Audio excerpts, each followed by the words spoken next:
Even so, Lord, the Venerable Ananda replied. He dressed, and taking his bowl and outer robe, he went into Kusinara with another bhikkhu. Now at that time the Malayans of Kusinara had met together in their assembly hall for some business or other. The Venerable Ananda went to the assembly hall and announced to them, "Tonight, Vasetas, in the last watch, the Perfect One's attainment of final Nibbana will take place. Come forth, Vasetas, lest you regret it later." When they heard this from the Venerable Ananda, the Malayans with their young men and maidens and matrons were dismayed and aghast.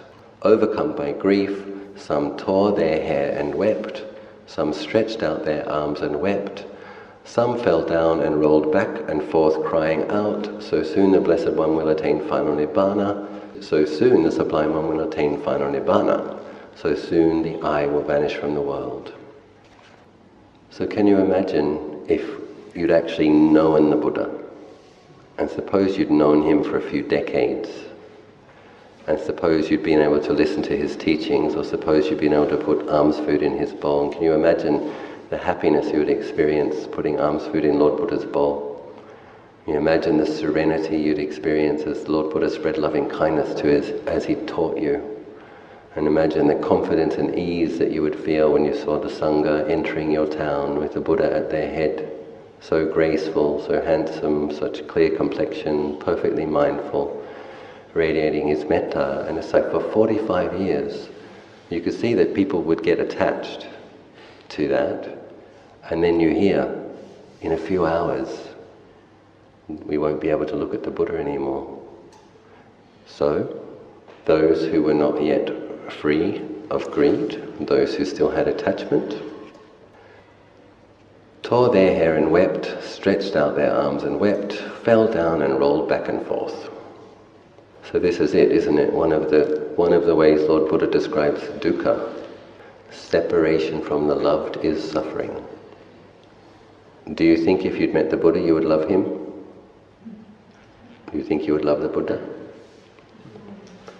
Do you think you would cry if you knew the Buddha and then he entered final Nibbana?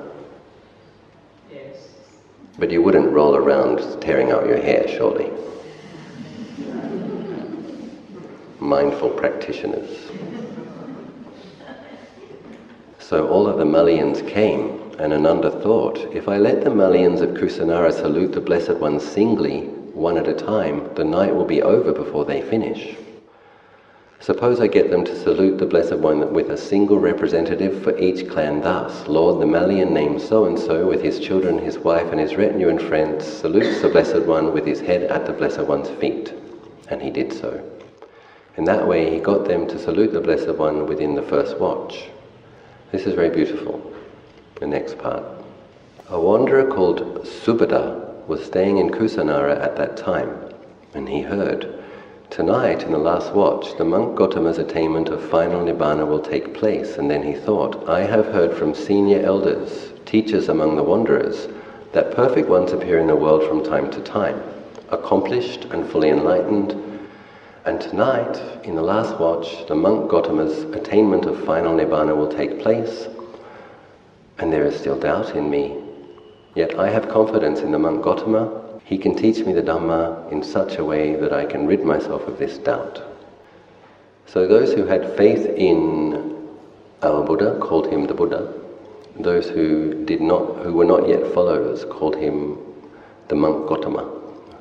He went to the Malayan Sala tree grove at the turn into Kusinara, and he approached the Venerable Ananda and told him all that had occurred to him, adding, "If only I might see the monk Gautama, Master Ananda." The Venerable Ananda said, "Enough, friend Subhada, do not trouble the Perfect One, the Blessed One is tired." The wanderer Subhada made the same request a second and a third time and received the same reply. The Blessed One heard their conversation, and he told Venerable Ananda, "Enough, Ananda, do not keep Subhada out. Let him see the Perfect One. Whatever he may ask of me, he will ask it only for the sake of knowledge, not to cause trouble. And what I can tell him, he will quickly understand." Then the Venerable Ananda told the wanderer Subhada, "Go, friend Subhada. The Blessed One gives you permission."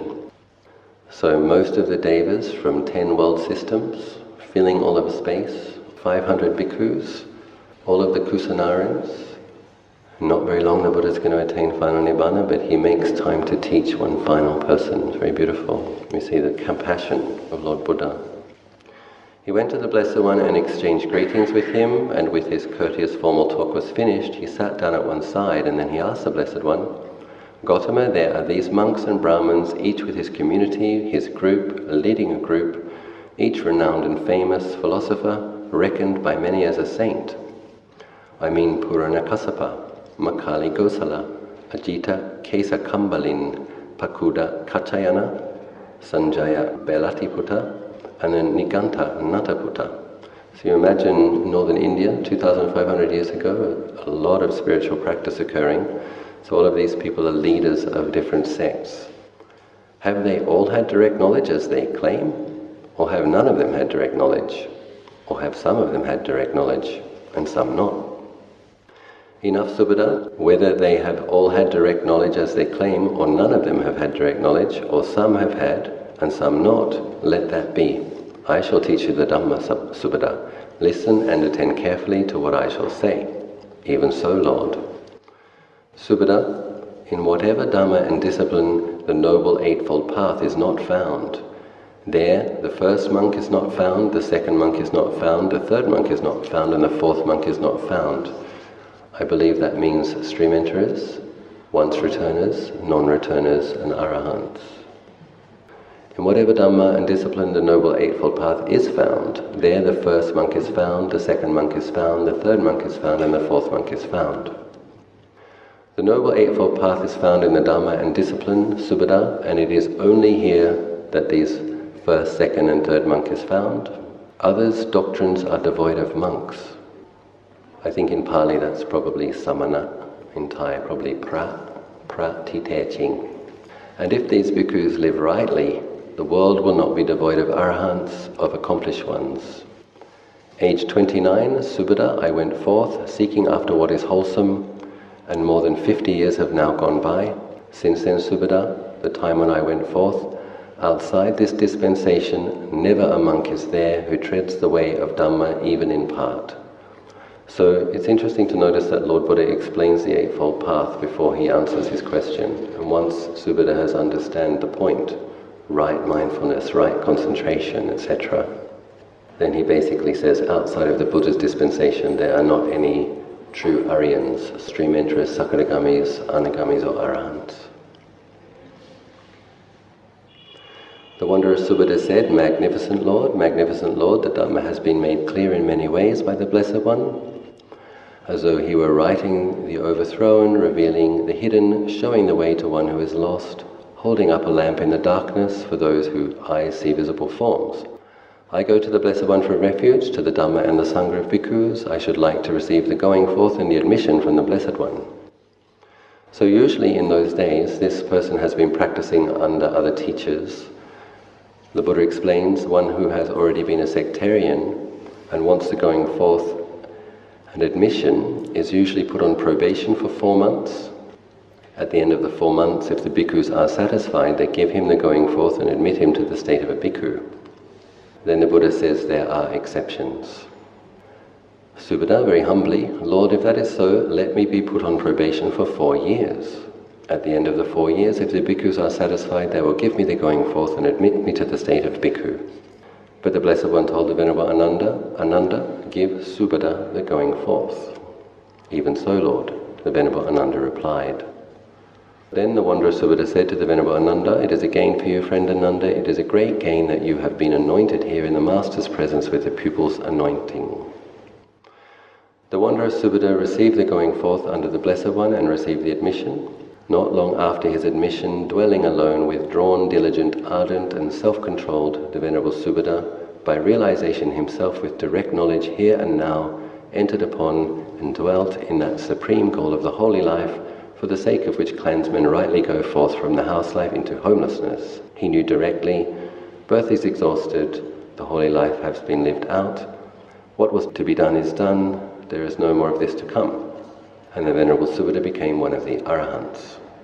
He was the last of the Blessed One's disciples to testify.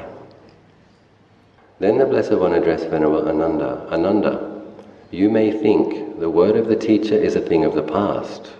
Now we have no more teacher. But you should not regard it so.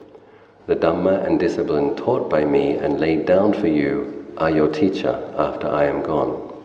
So we have the 84,000 Dhamma verses, many of which Venerable Ananda had committed to memory. We have the 5 precept training, the 8 precept training, and the novice training, and the bhikkhu and bhikkhuni patimokkha's. So Lord Buddha is saying, those teachings and that code of discipline, that's your teacher. When I'm gone, you are not without a teacher. So the Buddha is going to now give the opportunity to the monks who've come for the pay respects for the last time. This is also very inspiring. The Blessed One addressed the bhikkhus. It may be that someone has a doubt or a problem concerning the Buddha, the Dhamma or the Sangha, the path or the way of progress. Ask bhikkhus so that you may not regret it afterwards. The teacher was face to face with us and we could not bring ourselves to ask in the Blessed One's presence. When this was said, the bhikkhus were silent. A second and a third time the Blessed One spoke the same words, and each time they were silent. Then he addressed them thus, bhikkhus, perhaps you do not ask because you are in awe of the teacher. Let a friend tell it to a friend. Isn't that beautiful? The Buddha is calling all of those monks his friend. Friends to friends. You imagine he's had this blood gushing from his orifices, he's tired. And Ananda is often saying, it's wonderful, it's marvelous. You see the wonderful and marvelous qualities of a teaching Buddha, someone who's put all that effort, millions of past lives into becoming the teaching Buddha, right up until the final moments he's willing to teach, he wants to teach, he wants people to be liberated through wisdom. For a second time and a third time, friends, tell it to a friend. When this was said, they were silent, and the Venerable Ananda said to the Blessed One, it is wonderful, Lord, it is marvelous. I have such confidence in the Sangha of bhikkhus that I believe there is not a bhikkhu with a doubt or a problem concerning the Buddha, the Dhamma or the Sangha, or the path or the way of progress. And the Buddha responds, you, Ananda, speak out of confidence, but the Perfect One has knowledge that here in this Sangha of bhikkhus there is not one bhikkhu who has any doubt concerning the Buddha or the Dhamma or the Sangha or the path of the way of progress. The most backward of these 500 bhikkhus is a stream enterer, no more subject to perdition, certain of rightness, and destined to enlightenment. So every single one of the monks present was established in enlightenment, at least that first level. Then the Blessed One addressed the bhikkhus thus, indeed, bhikkhus, I declare this to you, it is in the nature of all formations to dissolve, attain perfection through diligence. And that was the Perfect One's last utterance. It is the nature of all formations to dissolve, attain perfection through diligence. This is the process of the Mahaparinibbana. It is a little long, but I don't want to abbreviate it because it's like the most profound thing that can happen in the conditioned world or the unconditioned world. So just ask you to pay attention and to this really extraordinary process. You see the spiritual adeptness of the Buddha and the incredible finesse and grace of this final act in the conditioned universe. It's really amazing, actually. The Blessed One entered upon the first meditation. That's the first jhana. Emerging from that, he entered upon the second meditation, the second jhana. Emerging from that, he entered upon the third meditation. Emerging from that, he entered upon the fourth meditation. That's the 4 Rupa jhanas. Emerging from that, he entered upon the base consisting of the infinity of space, the 5th jhana. Emerging from that, he entered upon the base consisting of the infinity of consciousness, 6th jhana. Emerging from that, he entered upon the base consisting of nothingness, 7th jhana. Emerging from that, he entered upon the base consisting of neither perception nor non-perception, 8th jhana. Emerging from that, he entered upon the cessation of perception and feeling, which is the highest possible state of concentration. Then the Venerable Ananda said to the Venerable Anuruddha, Lord, the Blessed One has attained final Nibbana. So Anuruddha was foremost in divine eye, equal to the Buddha in divine eye. So Venerable Anuruddha could see exactly what the Buddha's mind was doing. It's pretty amazing. And Anuruddha replies, I believe Anuruddha and Ananda were cousins. No friend, the Blessed One has not attained final Nibbana, he has attained the cessation of perception and feeling. Then the Blessed One, emerging from the cessation of perception and feeling, entered upon the base consisting of neither perception nor non-perception, 8th jhana. Emerging from that, he entered upon the base consisting of nothingness, 7th jhana. Emerging from that, he entered upon the base consisting on the infinity of consciousness, 6th jhana. Emerging from that, he entered upon the base consisting of the infinity of space, 5th jhana. Emerging from that, he entered upon the 4th jhana. Emerging from that, the 3rd jhana. Emerging from that, the 2nd, and back down to the 1st jhana.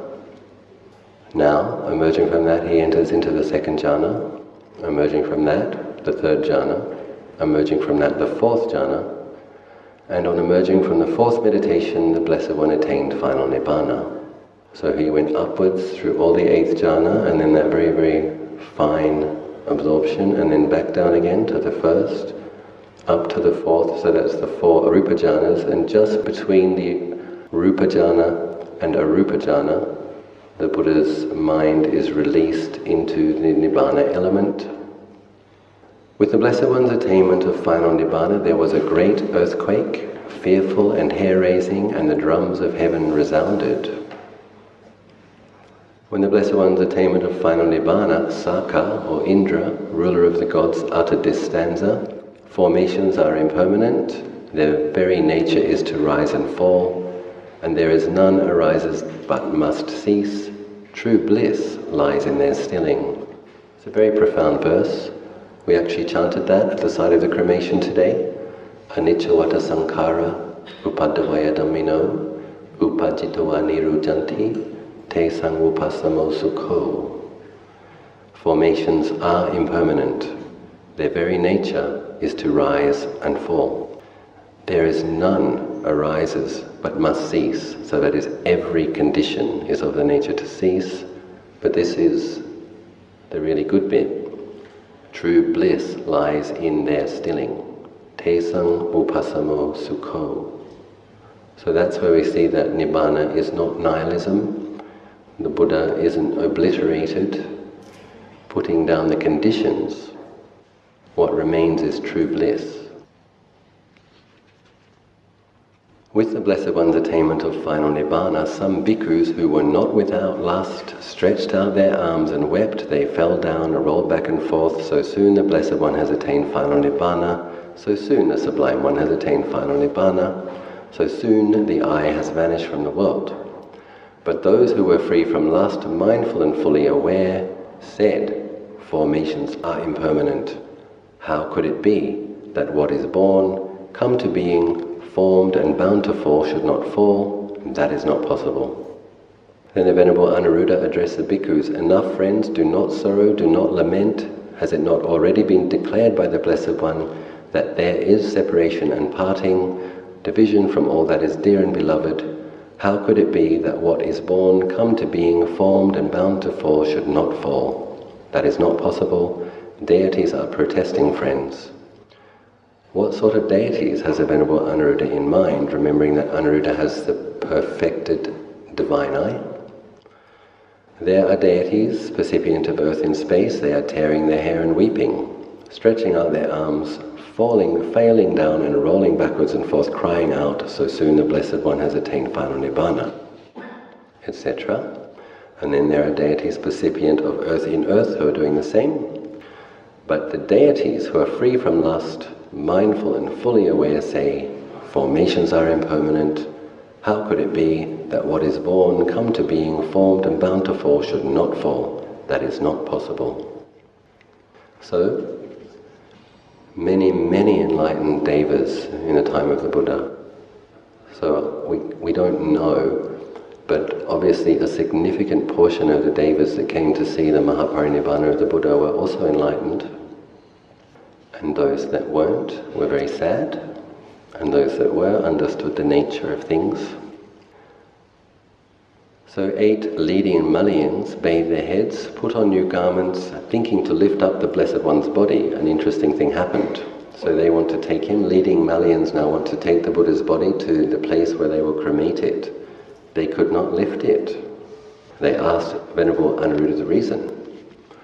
You Vasetas have one intention while the Devas have another. What is the Deva's intention? Your intention, Vasetas, is this: let us bear the Blessed One's body southwards, outside the town, to a place south of the town, paying honor, respect, reverence and veneration to the Blessed One's body, with dances, song, music, garlands and scents. And there to the south of the town let us burn the Blessed One's body. The Deva's intention is this: let us bear the Blessed One's body northwards, to the north of the town, paying honor, respect, reverence and veneration to the Blessed One's body with dances, song, music, garlands and scents, and then entering by the north gate, let us bear it through the middle of town. After which let us go out by the east gate, and there, where the Malians have a shrine called the Mahaparinibbana to the east of the town, there let us have the Blessed One's body burnt. Lord, let it be as the deities intend. So that's what happened. Once they tried to lift the body, now they could, and they went out the northern gate. Where we had our afternoon meditation this afternoon was where they cremated the body. At that time, Kusinara was strewn knee-deep with mandarava flowers, even to the rubbish heaps. So that's flowers which have fallen from Davatimsa heaven, have fallen knee-deep. So paying honor, respect, reverence and veneration to the Blessed One's body, with both divine and human dances, songs, music, garlands and scents, the deities with the Malians of Kusinara bore the Blessed One's body northwards to the north of town and entered by the north gate. They bore it through the middle to the middle of the town, and going out by the east gate to where the Malians have a shrine called Mahaparinibbana to the east of town, there they set it down. The Malians of Kusinara said to Ananda, how are we to treat the Perfect One's remains? The Perfect One's remains should be treated as the remains of a universal monarch who turns the wheel of righteousness. Lord Ananda, how is that done? So remember, Ananda asked the Buddha the question. The Buddha said, don't trouble yourself with this.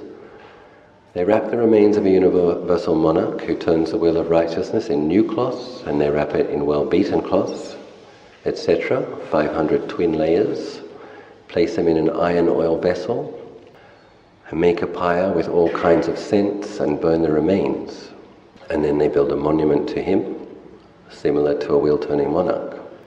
Thereupon the Malians of Kusinara gave men orders to collect all the Malians' beaten cloth, and they wrapped the Blessed One's body in new cloths, and after they wrapped it in beaten cloths, and after that in new cloths, etc., 500 twin layers, they put it into an iron oil vessel, closed it in another iron oil vessel, and they built a pyre with all kinds of scents, and they mounted the Blessed One's remains on the pyre. At this time, the Venerable Mahakassapa was foremost in the ascetic practices. He wasn't yet at the funeral site. He was travelling on the road from Pawa to Kusinara with a large number of bhikkhus, 500 bhikkhus. He left the road and sat down at the root of a tree. Meanwhile, a mendicant ascetic who had picked up a mandarava flower in Kusinara was travelling by the road. The Venerable Mahakassapa saw him coming, and he asked him, do you know our teacher friend? Yes, friend, I know him. The monk Gautama attained final Nibbana 7 days ago now. That is how I got this mandarava flower. The bhikkhus who were not free from lust were crying and rolling down, etc. And those who were free from lust understood that formations are impermanent. This is interesting. There was one sitting in the assembly called Subhada, who had gone forth in old age. He said to those bhikkhus, enough, friends, do not sorrow, do not lament. We are well rid of the great monk. We have been frustrated by his saying, this is allowed to you and this is not allowed to you, but now we shall do as we like and we shall not do as we do not like.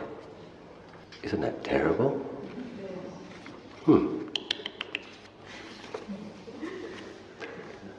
Venerable Mahakassapa addressed the bhikkhus thus, enough, friends, do not sorrow, do not lament. Has it not already been declared by the Blessed One that there is separation, parting and division from all that is dear and beloved?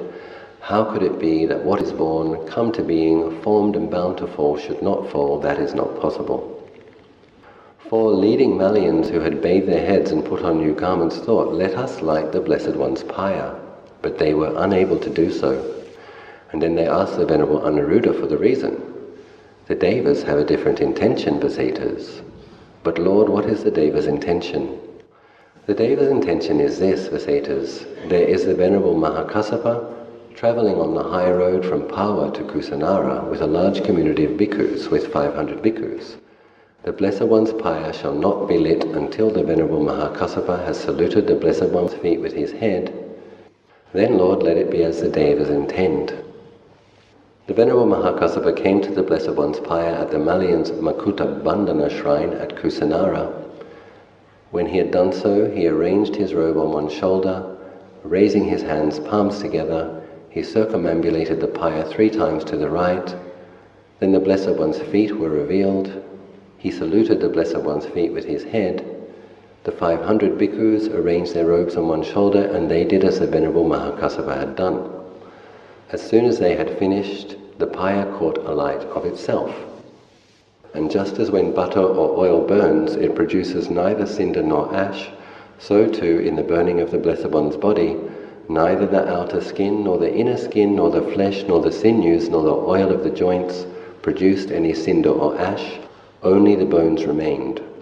And of the 500 twin wrappings, only 2 were burnt, the innermost and outermost. When the Blessed One's body was consumed, a cascade of water poured down from the sky and extinguished the pyre, and water welled up from underground and extinguished the pyre, and the Malians of Kusinara extinguished the pyre with all kinds of scented waters. The Malians kept the Blessed One's body in the assembly hall for 7 days. They made a lattice frame of spears set around with a rampart of bows. They honoured, respected, revered, and venerated them with dances, songs, music, garlands, and scents. And then something interesting happened. A little bit scary, actually. King Ajatasattu of Magadha heard.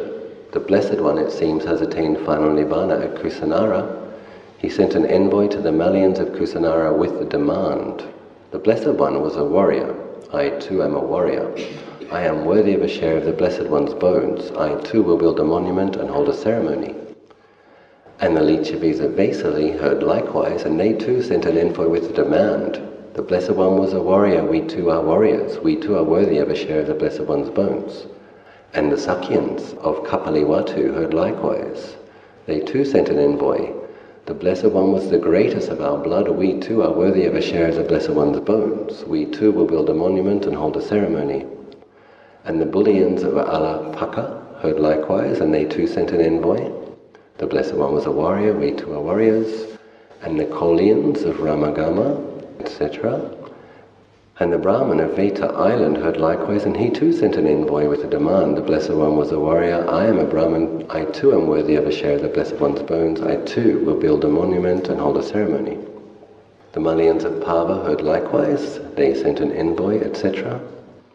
When this had been said, the Malians assembled the envoys and answered them thus: the Blessed One attained final Nibbana in the precincts of our town. We will not give up the bones of the Blessed One. Thank goodness there was a Brahmin by the name of Dona who was very wise, and he addressed the assembled group with these stanzas. Sirs, hear a word from me. Our awakened one preached patience. So it ill becomes us now that we should come to clash over a share in that exalted personage's bones.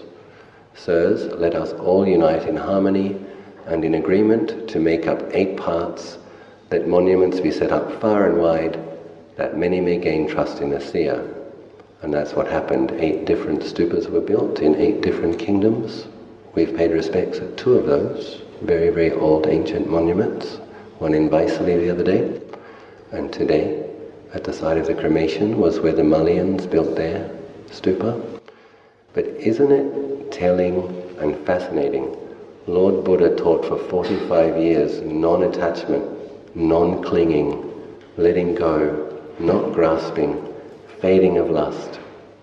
And when he dies, everyone wants the relics. Everyone wants to hang on to a bit of the Buddha. So anyway, that's the way unenlightened beings are. And they come up with a wise compromise. It's also, as Lord Buddha explained, a wonderful source of accumulating merit when people are able to pay respect, offer fragrances, and practice at those places, giving rise to feelings of confidence conducive to auspicious, even heavenly rebirth. So the Brahman was the one that divided up and distributed the Blessed One's bones fairly into 8 equal parts. And then, of course, the Mauryans of Pippa Livana heard the Blessed One, it seems, has attained final Nibbana at Kusinara, and they sent an envoy with the demand. The Blessed One was a warrior. We too are warriors. We too are worthy of a share of the Blessed One's bones.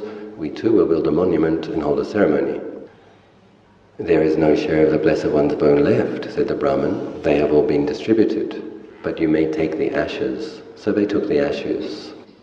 So then, Ajatasattu, king of Magadha, had a monument built to the Blessed One's bones, and he held a ceremony, and all the others did likewise. So there were 8 monuments to the Blessed One's bones, and 1 to the vessel, and 1 to the ashes, and that is how it happened. So that was the Buddha's Mahaparinibbana. Flowers raining down from heaven, knee-deep, devas filling the sky, 12 leagues. All of the bhikkhus present when the Buddha entered Mahaparinibbana were all established in liberation. When Mahakassapa came, and his bhikkhus paid respects, the funeral pyre instantaneously alit. And then there were, the only remains were the relics, which were split into 8 parts. Anicca sankhara, upadavaya dhammino, upajitava nirujanti, te sang upasamo sukho. Remembering the Buddha's final words, all conditions are transient, strive on with diligence. I can tell you something interesting about Mr. Cunningham. Chinese people know Huang San, pilgrim. The Thai people know Pratham Sangchan, the same Chinese pilgrim who wandered from China. And it was Mr. Cunningham was using the diary, which had been translated into English, of that pilgrim, who also studied for a period of time at Nalanda, and then took many teachings back to China. It's very important for Chinese Buddhism. And then Mr. Cunningham was using his diary, and he was able to use that diary to find the 4 holy sites and several of these stupas. But isn't it interesting that there's a colonel in the British Army that should be so interested in the 4 holy sites, and who had the resources to have a team of people in those days, about 130 years ago. It's not easy to travel in these parts, and then to find these places also wasn't easy. Tanajananand told me that he has a strong feeling that Mr. Cunningham was the reincarnation of the Chinese pilgrim. That makes sense, doesn't it? Because the pilgrimage route was completely closed for like 1,000 years. And then when it was time to reopen that pilgrimage route, it would be difficult, wouldn't it, without Mr. Cunningham's work? And I suspect it's true, actually. I've got goosebumps thinking about it. I'm feeling rapturous just thinking about this. Mr. Cunningham actually replanted the Bodhi tree in that site. The old Bodhi tree had fallen down, but there was a sapling coming up, and he planted 2. That one, and he also planted another one in case that one died, under which we were doing our pujas facing the stupa. So those trees, I think they're 135 years old.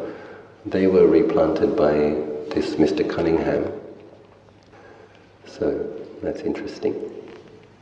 Is there any description of the relics? I think some of them can be viewed. There's even in the, I think it's the Delhi Museum, some of the original relics. And I think also in Patna Museum there are some relics from the... What you see physically might not be that impressive. I think if they're Buddha relics, they're quite clear, where Arahant relics tend to be a bit milky. It can be perfectly clear. But if you have the divine eye, you see something else. So a Buddha has what they call Chapanarangsi, 7 colors in his aura. So an Arahant's relics will not have all 7 colors, but the Buddha's relics will. So if you practice very diligently and get your divine eye open, you'll be able to see the 7 colors in the Buddha's relics. And also the Bodhi tree, apparently. The Bodhi tree, the tree that's planted in that site, has... I gave a gift because I've spent quite a bit of time meditating under that tree, and I know some of the monks who live for periods of time in Bodh Gaya.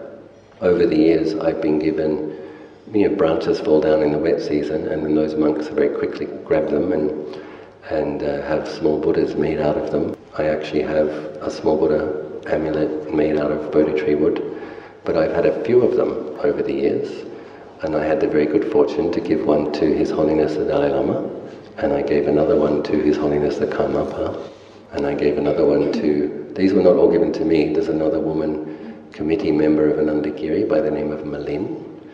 She has been supporting some of the monks who live in Bodh Gaya, so she had 5 of these Buddhas made of Bodhi tree wood, which she gave to me to give away.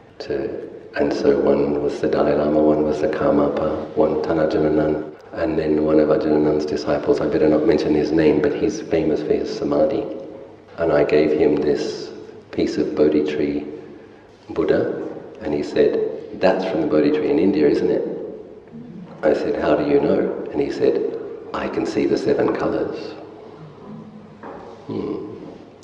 So it is a special tree. And I'll tell you an interesting story. Last time Ajahn Pavro and I were meditating, and I'd set the vow to meditate. I think it wasn't last time, it was the time before the last time. Set the vow to meditate 300 hours, 10 hours a day, 9 or 10 hours a day on that occasion, for a period of time. And I had confidence. I'd given away all of these little Buddhas, and I had confidence that if you give them away, you'll get another one. So there's a little bit of greed. And I'm meditating 9 hours, 10 hours, 9 hours, 10 hours, 9 hours, 10 hours for more than a month. And I still hadn't got one of these little Buddhas. And I was thinking, give one to the Dalai Lama and one to the Karmapa. And anyway, so it's the last day at lunch. One Thai man who'd been staying at the Thai temple came. He says, "I've been trying to talk to you, but you're always meditating. I never get a chance to talk to you, but I found out where you're staying." So he came to lunch and he said, "I've got something for you." And he gave me a little Buddha carved from Bodhi tree wood at lunch on the last day. And then, I tell you something even more interesting. When I was at the airport, sitting next to another monk, he asked what I'd been doing, and I asked what he'd been doing. And he pulled out of his yarn a little packet of Buddhas made of Bodhi tree wood, and so I got 2 in one day. But it was the last day. So I had to work hard. I had to fulfill my vow of 300 hours before I got those 2 little Buddhas, of which I gave one away, and I kept one. So anyway, we use these things to recollect the perfection of the Buddha, the qualities of the Buddha, and strive on with diligence.